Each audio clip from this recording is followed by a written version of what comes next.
GK IQ लोकसेवा plus YouTube च्यानलमा साथीहरूलाई स्वागत छ।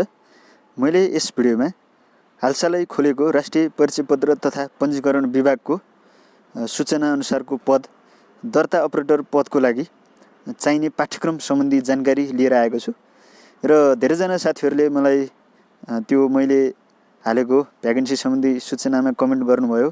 यसको पाठ्यक्रमको पनि तपाईँले भिडियो बनाउनु पर्यो, हामीले भेट्टाएनौँ वेबसाइटमा भन्ने कुरो गर्नुभयो र त्यही भएर उहाँहरूको लागि यो विशेष जानकारीमूलक निकै नै छोटो रहेको छ र छोटो समयमा मैले सबै जानकारीलाई राम्रोसँग बुझाउने कोसिस गरेको छु र जतिले फर्म भर्नुभयो र अब फर्म भर्ने सोचमा हुनुहुन्छ उहाँहरूले यो भिडियोलाई फास्ट नगरिकन हेर्नुहोला र यति हेर्नुभयो भने तपाईँहरूलाई निकै नै सजिलो हुन्छ, किनभने यो दर्ता अपरेटर पदको कुनै पनि बजारमा पुस्तकहरू निस्किएको छैन र निस्किँदैन। त्यही भएर तपाईँहरूले आफैले घरमै नोट बनाएर अथवा प्र्याक्टिस गरेर पढ्नुपर्ने हुन्छ र त्यसको लागि यो पाठ्यक्रम अनुसार तपाईँहरूले तयारी गर्नुभयो भने तपाईँहरूलाई निकै नै सजिलो हुन्छ। र यो पाठ्यक्रम को परीक्षा योजना हेरौँ हामी। सुरुमा परीक्षा योजना हेरेपछि अलिकति सजिलो हुन्छ। परीक्षा योजना के छ भने संक्षिप्त सूची सर्टलिस्ट छ सुरुमा, जुन चाहिँ यो पूर्णाङ्क फुल मार्क्स 15 को हुन्छ र सर्टलिस्ट भनिएको चाहिँ जस्तै तपाईँहरूले फर्म भर्नुभयो र फर्म भर्नुहुने सबैको पनि नाम निस्किँदैन। फर्म भर्नुभएकाहरूको पनि अब त्यो न्यूनतम योग्यता के छ, +2 पास, त्यसै गरी 3 महिना कम्प्युटर सिकेको लगायत योग्यताहरू पुरा भएकोलाई सर्टलिस्टमा निकालिन्छ। र त्यसरी अब 3 महिना बाहेक कोहीले 6 महिना कम्प्युटर सिक्नु भएको सर्टिफिकेट छ भने त्यो 3 महिनालाई भन्दा त अब 6 महिना कम्प्युटर सिकाइलाई बढी फोकस गरिन्छ। त्यो भएर यसरी सर्टलिस्टमा पर्ने सम्भावनाको बढी सम्भावना पार्नको लागि चाहिँ तपाईँहरूले न्यूनतम +2 पास गरेको हुनु पर्यो र 3 अथवा 6 महिना कम्प्युटर सिकेको छ भने चाहिँ अलिकति बढी सजिलो हुन्छ र 3 महिना मात्रै कम्प्युटर सिक्नु भएको सर्टिफिकेट छ भने पनि तपाईँहरूले फर्म भर्न सक्नुहुन्छ। र यदि +2 मा कम्प्युटर विषय नै लिएर पढ्नु भएको छ भने चाहिँ कम्प्युटर सिकेको छुट्टै ट्रेनिङको सर्टिफिकेट चाहिँदैन। यस सम्बन्धी मैले सूचना त्यो जब भ्याकेन्सी सूचनामा सबै जानकारी गराएको छु र त्यो भ्याकेन्सी सूचना पनि तपाईँले यस युट्युब च्यानलमा गएर हेर्न सक्नुहुन्छ। र सर्टलिस्ट पछि अर्को हुन्छ लिखित परीक्षा।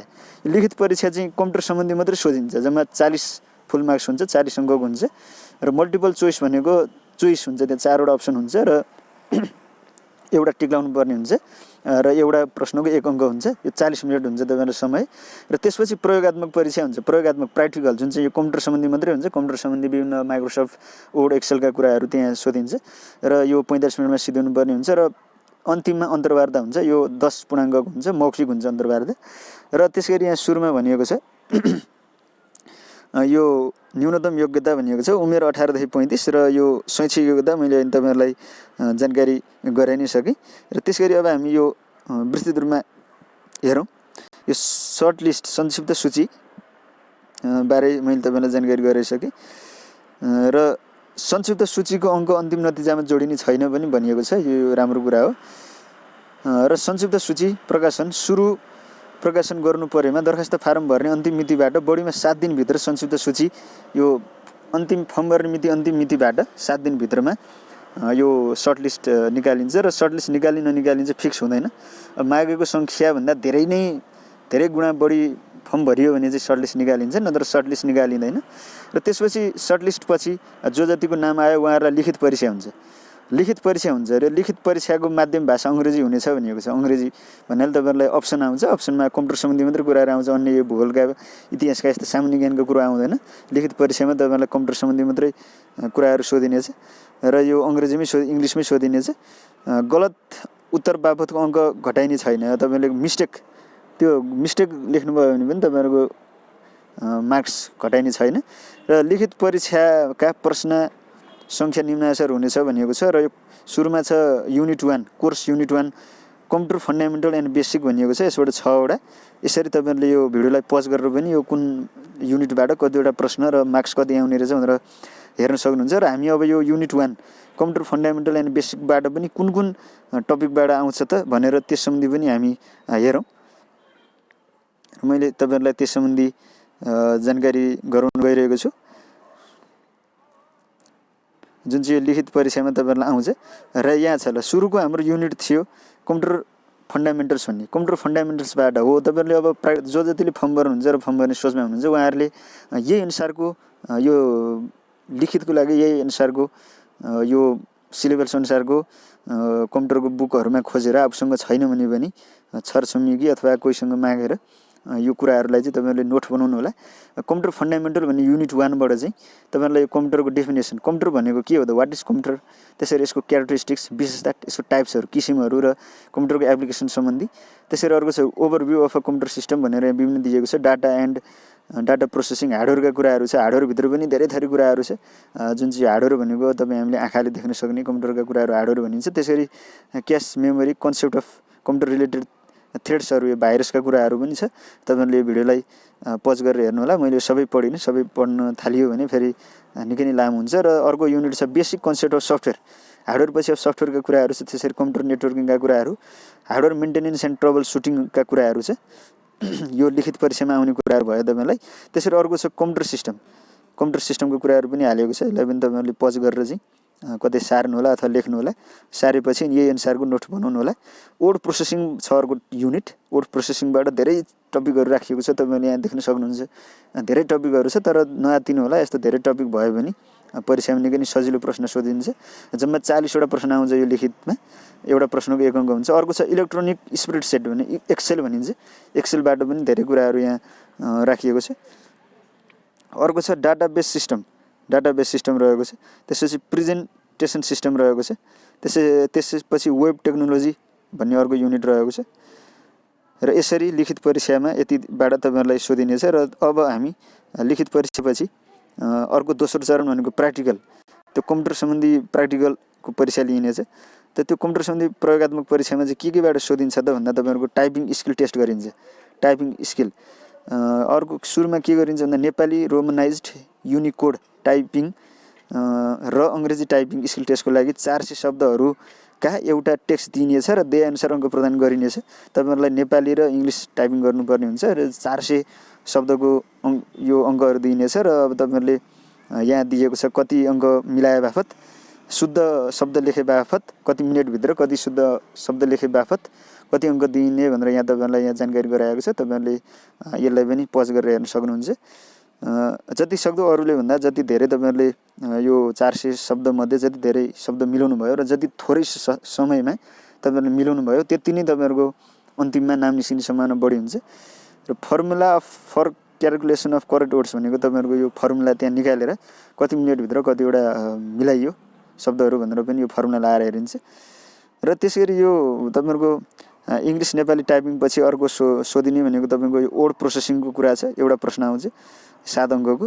एक्सेलबाट इलेक्ट्रोनिक स्प्रेडसिट एक्सेल भनिन्छ। यसबाट एउटा प्रश्न 7 अङ्क। सबैबाट एउटा प्रश्न आउनेछ। प्रेजेन्टेसन सिस्टमबाट 3 अङ्क 3 मार्क्सको। वेब टेक्नोलोजीबाट 3 मार्क्स गरेर जम्मा यो प्र्याक्टिकल 50 मार्क्स आउँछ। लिखित 40 मार्क्स, प्र्याक्टिकल 50 मार्क्स र अन्तर्वार्ता 10 मार्क्स गरेर 100 फुल मार्क्स हुन्छ। र तपाईँहरूलाई जम्मा यो प्रयोगात्मक गर्नको लागि चाहिँ 50 मार्क्सको क्वेसन भयो। तपाईँहरूलाई समय टाइम भने 45 मिनट टाइम हुने गर्दछ।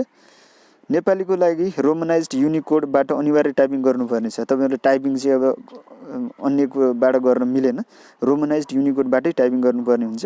र त्यसरी यो प्र्याक्टिकल कम्प्युटरको प्रयोगात्मक सिद्धिएपछि तपाईँहरूलाई यो अन्तर्वार्ता लिइनेछ।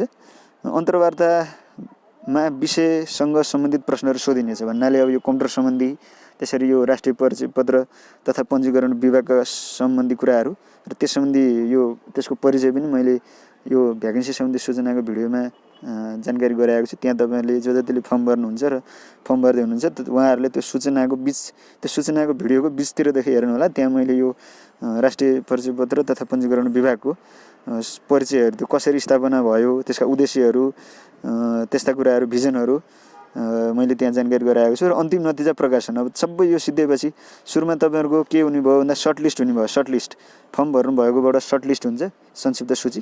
जतिको सर्टलिस्ट भयो उहाँहरूको अब लिखित एक्जाम हुन्छ। लिखित पनि कम्प्युटर सम्बन्धी मात्रै सोधिन्छ। लिखित सिद्धेपछि कम्प्युटरको प्र्याक्टिकल हुन्छ। तपाईँलाई typing, Nepali typing, Excel, presentation, web technology सम्बन्धी कुराहरू सोधिन्छ। र त्यसपछि अन्तर्वार्ता हुन्छ। र अब अन्तर्वार्ता भएपछि तपाईँहरूको सबै एक्जाम सिद्धियो। अब तपाईँहरूको अन्तिम नतिजा प्रकाशन हुन्छ। र जो अन्तिम नतिजामा चाहिँ तपाईँहरूको लिखित परीक्षाको प्राप्ताङ्क, प्रयोगात्मक परीक्षाको प्राप्ताङ्क र अन्तर्वार्ताको प्राप्ताङ्क जोडी योग्यता क्रमको आधारमा अन्तिम नतिजा प्रकाशन गर्नुपर्ने छ। यसरी तयार गरिएको नतिजाको चेक, रिचेक, अन्तिम चेक र प्रमाणीकरण पदपूर्ति समितिले गरी उम्मेदवारहरूको अन्तिम नतिजा प्रकाशन गर्नुपर्ने छ। यसरी छनौट भएका उम्मेदवारहरूलाई सम्बन्धित जिल्लाको प्रमुख जिल्ला अधिकारीले विभागबाट निर्देशन भएको मितिबाट लागू हुने गरी नियुक्ति दिई विभागमा जानकारी दिनुपर्नेछ भनेर चाहिँ तपाईँहरूको यसरी कुराहरू उल्लेख गरिएको छ। र अर्को रहेको छ यो तपाईँहरूको यो सर्टलिस्ट अनुसूचीको सर्टलिस्टको कुरो थियो नि। सर्टलिस्टमा चाहिँ तपाईँहरूको कसरी तपाईँहरू सर्टलिस्टमा पर्ने सम्भावना बढी छ त भन्दाखेरि तपाईँहरूको यो न्यूनतम योग्यता त +2 छ। तपाईँहरूको +2 को मात्रै यो सर्टिफिकेट बुझाउनु भयो भने तपाईँहरूको जम्मा 2 अङ्क मात्रै आउँछ। र तपाईँहरूको न्यूनतम योग्यता +2 छ, तर तपाईँहरू जुनसुकै विषयमा ब्याचलर पास गर्नुभएको छ भने पनि तपाईँहरूले ब्याचलरको सर्टिफिकेट बुझाउनु भयो। यहीँ उल्लेख गरिएको छ प्रवीणता प्रमाणपत्र तहभन्दा माथिल्लो तहको उत्तीर्ण गरेको भए तपाईँहरूको 3 अङ्क आउँछ भन्नाले +2 को मात्रै बुझाउनु भयो भने 2 आयो र ब्याचलरको बुझाउनु भयो भने 3 आयो। यसरी 1 मार्क्स तपाईँहरूको यहीँ बढ्यो। र तालिम पनि तपाईँहरूको कम्प्युटर 6 महिनादेखि 1 वर्षसम्म तालिम गर्नुभएको छ भने 3 अङ्क आयो। 1 वर्षभन्दा बढीको तालिम लिनुभएको छ भने 4 अङ्क पाउनुभयो। र त्यसै गरी यो कम्प्युटर विषय लिई +2 उत्तीर्ण गर्नुभएको छ अथवा ब्याचलर उत्तीर्ण गर्नुभएको छ भने तपाईँहरूको 5 अङ्क आयो। र कम्प्युटर विषयमा 3 महिना मात्रै तालिम लिनुभएको छ, 3 भन्दा बढी र 6 महिनाभन्दा कम तालिम लिनुभएको भने 2 अङ्क मात्रै पाउनुभयो। यसरी तपाईँहरूको जसको बढी यो कम्प्युटर सम्बन्धी ट्रेनिङ छ, जसको बढी एजुकेसनल क्वालिफिकेसन छ उहाँहरूको अनि नाम निस्किने सम्भावना बढी हुन्छ यो सर्टलिस्टमा। र स्थायी ठेगाना त्यो जागिर खोलेकै जब खोलेकै जिल्लामा तपाईँहरूको स्थायी ठेगाना छ, त्यही जिल्लाबाट तपाईँहरू नागरिकता बनाउनु भएको छ भने तपाईँहरूको 3 अङ्क पाउनुभयो। र सम्बन्धित प्रदेशबाट त्यो जिल्लाभित्रको प्रदेशबाट भर्नुभयो, अन्य जिल्लाबाट भर्नुभयो भने 1.5 र अन्य प्रदेशबाट भर्नुभयो भने जम्मा 0.5 अङ्क मात्रै आउँछ। त्यसरी कार्य अनुभवबाट पनि 4 अङ्क आउँछ। र त्यसरी यो कार्य अनुभवबाट पनि तपाईँहरूको 3 महिनादेखि 6 महिना यस्ता कुराहरू यहाँ उल्लेख गरिएको छ। यसरी निकै नै हेर्दाखेरि चाहिँ पारदर्शी कुराहरू नै यहाँ राखिएको छ। कुनै पनि यस्तो पावर सावरको कुराहरू छैन र जो तपाईँहरूको क्षमताले तपाईँहरूको योग्यताले नै यसमा जागिर खाने हो। र यस्तै नयाँ नयाँ जागिर सम्बन्धी सूचनाको लागि यस युट्युब च्यानललाई सब्सक्राइब गरेर सँगै रहेको नोटिफिकेसन बेललाई अन गर्नुहोला। र यस युट्युब च्यानलमा भएका अन्य भिडियोहरू पनि हेर्दै गर्नुहोला। र हाम्रो युट्युब च्यानलको फेसबुक पेजलाई पनि लाइक गर्नुहोला। मैले तल डिस्क्रिप्सनमा पनि त्यसको लिङ्क राखिदिएको छु। हस् त, धन्यवाद, नमस्कार।